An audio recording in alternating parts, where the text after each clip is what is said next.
প্রিয়জন বলতে কিছুই হয় না, প্রয়োজন শেষে সবাই আসল রূপ দেখিয়ে দেয়। কত কাছের মানুষ দেখলাম, কত আপন মানুষ দেখলাম, কত মানুষকে ভালোবাসলাম। আসলে দিন শেষে কেউ প্রিয়জন হয় না, সবাই শুধু প্রয়োজনে প্রিয়জন বানায়। প্রয়োজনে সবাই কাছে আসে, প্রয়োজন শেষ হয়ে গেলে ছুঁড়ে ফেলে দেয়।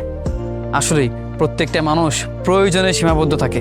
প্রয়োজন যখন ফুরিয়ে যাবে, দেখবেন কাছের মানুষগুলোর ভালোবাসাও বদলে যাবে। যেই মানুষগুলো আপন ভাবছেন, যাদেরকে কাছের মনে করছেন, এগুলো কাছের না। আসলে এরা প্রয়োজনে প্রিয়জন বানিয়েছে আপনাকে। তাদের প্রয়োজন ফুরিয়ে যাবে, স্বার্থ ফুরিয়ে যাবে, তারাও হারিয়ে যাবে। তখন দেখবেন আপনার পাশে শুধু আপনিই আছেন, কিংবা আপনার ছায়াটা থাকবে। আসলে মাঝে মাঝে বলো না যে অন্ধকারও ছায়াও ছেড়ে চলে যায়, আসলে না, সেও পাশে থাকে, শুধু তাকে দেখতে পাই না। দিন শেষে যদি আপন বলতে কেউ থাকে, সেটা আপনি, আপনার ছায়া, আর কিচ্ছু না। কোনো আপন মানুষ হয় না, কোনো প্রিয়জন হয় না, সবাই প্রয়োজনে প্রিয়জন থাকে।